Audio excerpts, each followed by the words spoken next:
Well, if you watch my channel very much, you know that I do an awful lot of work with lighting and lighting reviews and lighting modifications.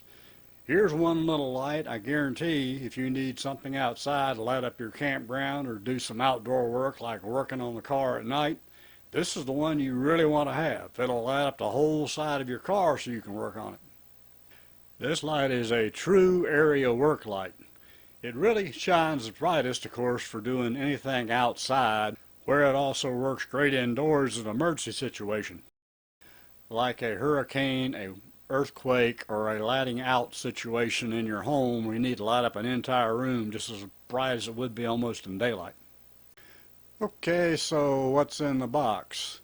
Basically, you get three items here. Of course, the light itself, the charging cable for the light, and then a one-page instruction sheet, which has just been shown previously. Well, let's take a little tour. We'll start on the back of the unit. Behind the little plastic cover plate, we find the charging port and then the auxiliary port you can use to charge a phone. There are four blue lights. The state of the lights indicates the charge of the device. In this case, the third light is flashing, indicating it's less than 3/4 charged. Even with three lights flashing like this, I haven't noticed any drop in light output from the light. It's still very, very bright. And this is what it looks like when the light is fully charged. You get four solid blue lights on the back of the device. Well, one of the little handy features to these rechargeable lights is usually the ability to have auxiliary charging of another device. In this case, of course, you have a 5-volt Type A USB port out the back, and I'm going to use it here just to charge my iPhone 12. And as you can see, it's very, very simple to do. Of course, plug in the light, plug in the phone, and you'll see the indicator pop up on the phone indicating the phone is charging. The vertical port on the left is the actual charging port. It is a USB Type C. The cable provided is also, of course, a Type C that plugs into this. It is not a full data cable, it's just a charging cable. The yellow square up top is the on-off switch for the light, and we're going to get into that one in a little bit more detail here very shortly.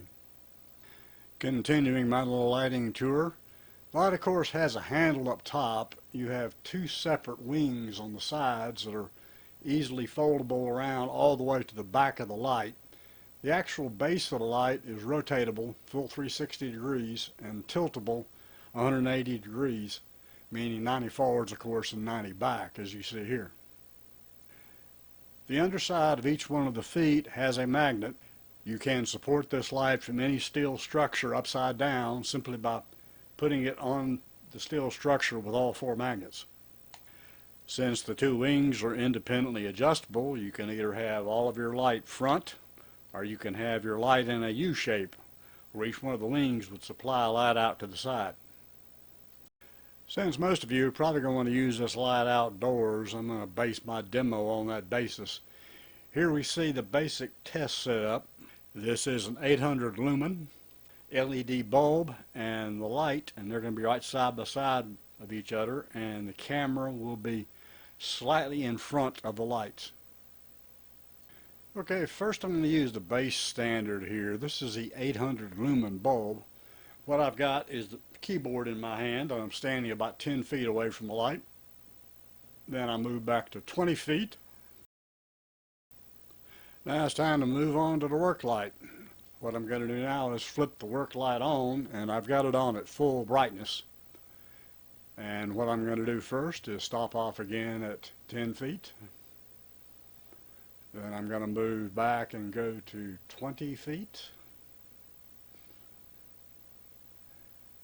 And finally I'll move back to a full 30 feet away from the light. And as you can see, this is a whole lot brighter than that 800 lumen bulb. Now I'm going to come back and I'm going to cycle the light through its varying modes. The first mode is high beam only on the central light. The second mode is low beam on the central light. The third mode is left wing lit. The fourth mode is both wings lit. And the final mode is everything on, both wings and the main floodlight. In this case, what I'm doing is just having the main floodlight on without the two wings lit to show you the difference. As you can see, the main floodlight is by far doing most of the work in comparison to the wings, but by no means those wings dim. They do provide an excellent amount of light. And now for the final demo. What I'm doing here is placing both the camera and the light about 12 feet away from the house. And what I'm going to do is just cycle the light through its varying modes.